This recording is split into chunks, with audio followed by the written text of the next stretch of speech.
guys, kami dari kelompok Majapahit. Perkenalkan, nama saya Mutiara Putri Asanti, absen 23. Nama saya Nur Aisyah, absen 27. Nama saya Arya Anjani, absen 5. Kami dari kelompok Majapahit Ingin membahas tentang seluk-beluk kerajaan Majapahit, mulai dari lokasinya di mana hingga peninggalan sejarahnya. Tunggu aja ya. Bye-bye.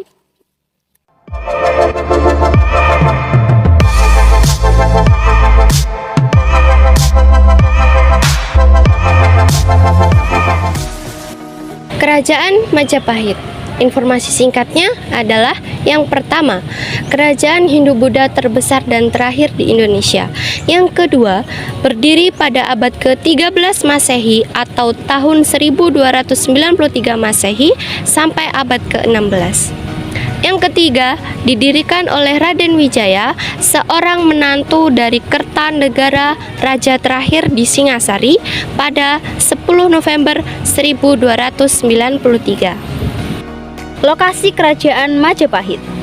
Lokasi Kerajaan Majapahit dibagi menjadi dua, yaitu yang pertama, wilayah kekuasaan Kerajaan Majapahit dan lokasi pusat Kerajaan Majapahit. Wilayah kekuasaan Majapahit terbentang dari Sumatera, Jawa, Kalimantan, Sulawesi, Nusa Tenggara, Maluku, dan Papua. Untuk rinciannya, yaitu yang pertama, wilayah-wilayah Sumatera disebut di negara Kertagama sebagai Melayu. Yang kedua, wilayah-wilayah di Tanjung Negara atau Kalimantan dan Trengganu atau Trengganu disebut di negara Kertagama sebagai Nusa Tanjung Negara dan atau Pulau Tanjung Pura. Yang ketiga, yaitu wilayah-wilayah di sekitar Tumasik atau Singapura, Semenanjung Malaya, sekarang dikenal sebagai Malaysia Barat, disebut di negara Kertagama sebagai Hujung Medini. Yang keempat, yaitu wilayah-wilayah di timur Pulau Jawa, yakni Bali, Nusa Tenggara, Sulawesi, Maluku, sampai Irian. Salah satu wilayah di sekitar Nusantara yang tidak termasuk ke dalam wilayah Majapahit adalah wilayah Pasundan atau Jawa Barat. Sedangkan untuk lokasi pusat kerajaan Majapahit sendiri berada di daerah Trowulan, sekarang 10 km sebelah barat daya Mojokerto. Sumber sejarah. Sumber dalam negeri. 1. Kitab Pararaton menceritakan tentang pemerintahan Raja-Raja Singasari dan Majapahit. 2. Kitab Kutara Manawa berisi tentang aturan hukum di Majapahit. 3. Kitab Negara Kertagama ditulis oleh Empu Prapanca pada tahun 1365 menjelaskan tentang keadaan kota Majapahit, daerah jajahannya, dan perjalanan Hayam Wuruk mengelilingi daerah kekuasaannya. 4. Prasasti Buta mengisahkan peristiwa keturunan Singasari dan perjuangan Raden Wijaya untuk mendirikan Majapahit. Sumber dari luar negeri. Yang pertama, catatan Dinasti Tang 1292 dari Cina mengungkapkan bahwa pada tahun tersebut Kaisar Cina mengirim tentara untuk menghukum Raja Kertanegara atau raja terakhir di Singasari karena melukai wajah utusan yang dikirim mereka sebelumnya. Yang kedua, catatan Dinasti Ming 1268 Masehi dari Cina mengungkap adanya hubungan diplomasi antara Majapahit dan Kaisar Cina. Yang ketiga, laporan Gubernur Portugis di Malaka yaitu Ruode Brito pada tahun 1524 Masehi tentang adanya kedaulatan di tanah Jawa atau Majapahit dan tanah Pasundan Pajajaran. Sumber sejarah yang kami jelaskan ini hanya yang umum dikenali.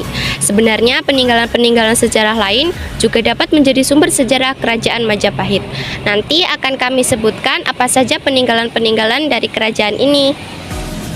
Raja-raja di Kerajaan Majapahit. Raja pertama di Kerajaan Majapahit yaitu Raden Wijaya atau Kertajasa Jayawardana 1293 sampai 1309. Pada masa pemerintahan Raden Wijaya ini, Kerajaan Majapahit mampu menguasai Jawa Timur, sebagian Sumatera, Selat Malaka, dan sebagian wilayah Malaysia. Raja kedua yaitu Srijaya Negara 1309 sampai 1328.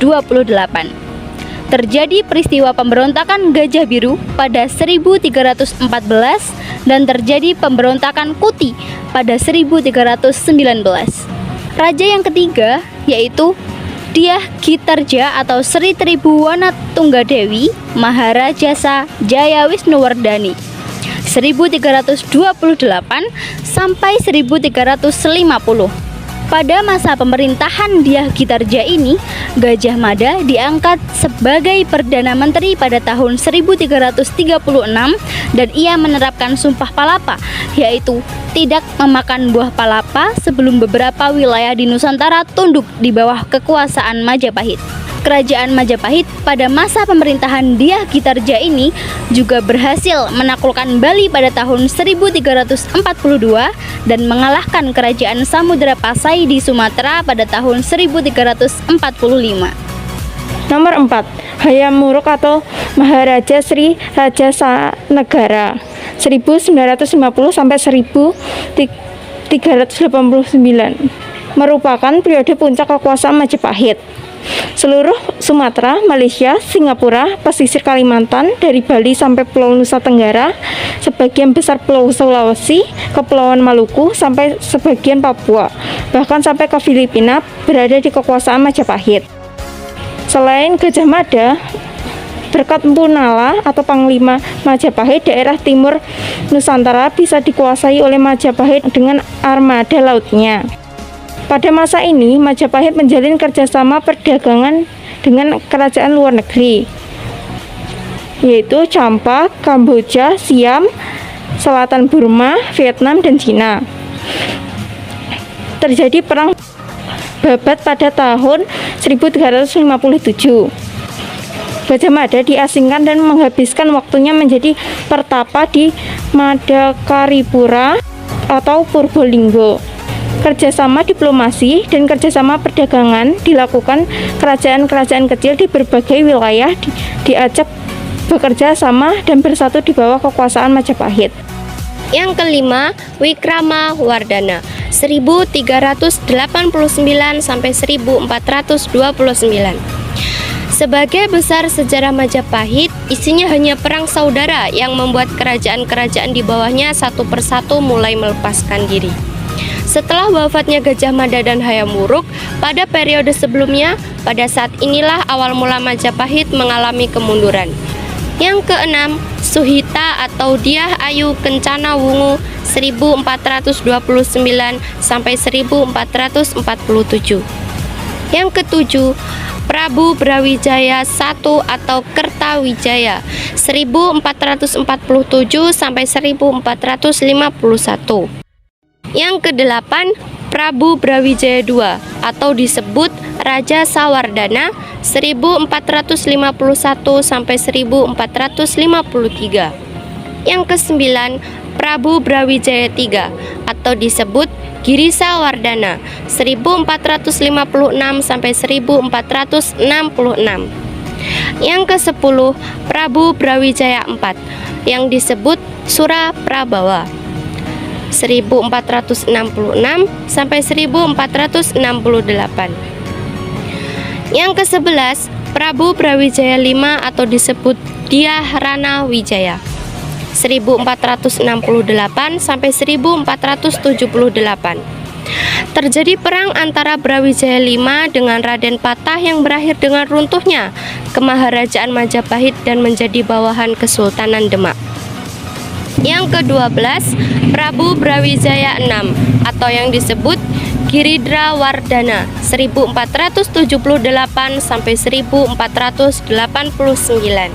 Yang ke-13, Prabu Brawijaya VII atau disebut Patih Udara 1489 sampai 1527. Ia merupakan seorang pemegang kekuasaan terakhir di sisa-sisa kerajaan Majapahit sebelum akhirnya ditaklukkan oleh Kesultanan Demak pada tahun 1527. Keadaan politik, agama, ekonomi, sosial, budaya, Kerajaan Majapahit. Keadaan politik Kerajaan Majapahit. Yang pertama, pada masa pemerintahan Raden Wijaya banyak terjadi pemberontakan yang disebabkan oleh rasa ketidakpuasan atas jabatan yang diberikan oleh raja. Pemberontakan tersebut dilakukan oleh sahabat Raden Wijaya sendiri seperti pemberontakan Lembu Sora, pemberontakan Ranggalawe, dan pemberontakan Nambi. Pada pemerintahan Jaya Negara, pemberontakan dilakukan oleh Nambi, Semi, dan Kuti.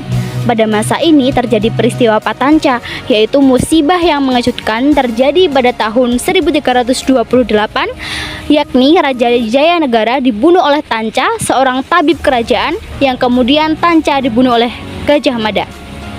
Pada pemerintahan Tribhuwana Wijaya Tunggadewi terjadi pemberontakan Sadeng dan Keta. Pada pemerintahan Hayam Wuruk terjadi peristiwa Bubat atau Perang Bubat. Pada masa ini juga, Kerajaan Majapahit memiliki struktur pemerintahan dan susunan birokrasi yang teratur. Dalam menjalankan pemerintahan, raja dibantu sejumlah pejabat birokrasi. Setelah Hayam Wuruk meninggal, terjadi perang saudara yang dikenal dengan Perang Parekrek. Kondisi tersebut menyebabkan kemunduran Kerajaan Majapahit. 2. Keadaan agama Kerajaan Majapahit. Pada waktu itu, Majapahit dihuni oleh penduduk yang berasal dari Samudra Pasai dan Malaka, orang-orang Tionghoa yang telah masuk agama Islam, serta penduduk asli yang beragama Hindu dan Buddha. Keadaan ekonomi Kerajaan Majapahit.